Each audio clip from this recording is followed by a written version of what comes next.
Hello, ladies and gentlemen. It's me, it's Clayton, and I just got out of seeing Sausage Party. And may I say that it's probably the best comedy of the entire year. It so perfectly utilizes its star-studded cast, and even though not all the jokes land, it is still an incredible experience that you shouldn't bring the kids to, but you'll enjoy if you have even the tiniest sense of humor. And if you're a Seth Rogen fan, it is a must-watch. But let's get to the story. The story starts at a grocery store called Shopwell's, where a sausage named Frank, played by Seth Rogen, and a hot dog bun named Brenda, played by Kristen Wiig, hope to be brought home by the gods, us humans, to apparently live a happy life. Unfortunately, what they don't know is that us gods want to eat them for dinner, and the whole movie revolves around Frank and Brenda's journey to find out the truth of their existence, and the other foods struggling to survive against the humans, and what eventually becomes an incredibly raunchy animated adventure.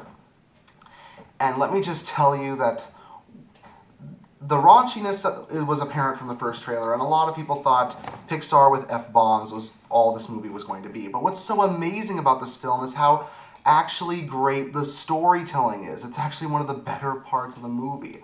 There are twists and turns and unbelievable angles that Disney themselves probably would have done, to make smart subtext.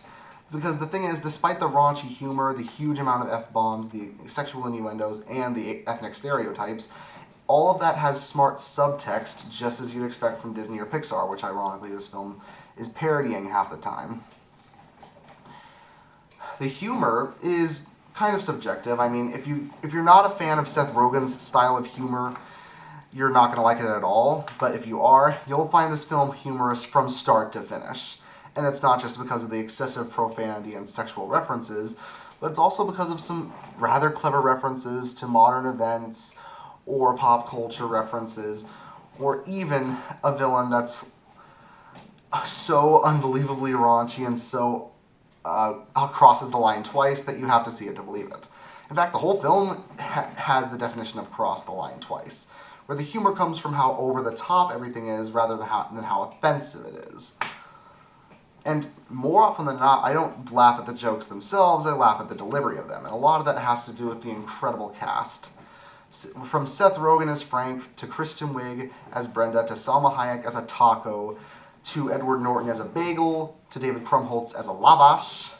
Every single character is kind of one-dimensional in that Disney-esque way, but they're totally aware of it, and it makes for every single line that comes out of these characters to be incredibly well handled.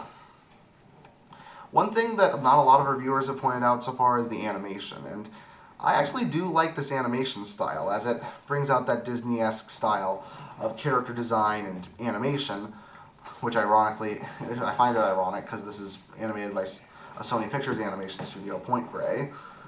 But yeah, the animation's very well done. It's fast-paced when it needs to be, it's somber when it needs to be, and it reminds me of Hotel Transylvania in certain ways when it comes to the character designs, the movements, and when it comes to the colors. I don't know if that was intentional on Sony's part, but it's another positive. Now, this type of humor will offend a lot of people. There's jokes about racism, religious subtext, border patrol. Every single ethnicity and every single sexuality is probably given at least 10 jokes. You basically name it, they make fun of it.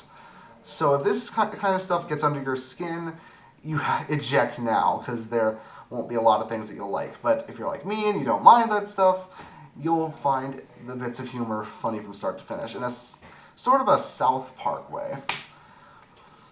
In the way that they use this type of humor to tell a really good story, and it has an actual point, which is something I've noticed from a lot of Seth Rogen comedies. Very much like most Seth Rogen films, the offensive humor isn't used to offend an ethnic group, but it's more used to bring a more meaningful story along forward. Because while Sausage Party can tend to be offensive, gratuitous, and more than a bit juvenile, it does have smarter subtext that I'm not going to spoil for you guys. So yeah, as you can tell, I have pretty much almost nothing but praise, but if I had one tiny little criticism, it's that the film might be a little too short. Now, it's very fast-paced, and the 90 minutes hardly feel like 90 minutes at all, but I would have preferred it if they had a tiny bit more material to work with, and they make it like, I don't know, 5 or 10 minutes longer. But hey, if your main criticism is that you wished it was longer, that's a good thing, right? And that ending, it is one of the most insane, sexually charged, violent, and offensive freakouts I've seen in my entire life. But I would expect nothing less from Seth Rogen. So, as you can tell, this is probably one of the best films of the year. And with almost no criticisms whatsoever, I give this film a 9 out of 10. Don't bring your kids to it, but you'll have an absolute banquet of amazing times. And I mean that pun in the best way possible. See you later.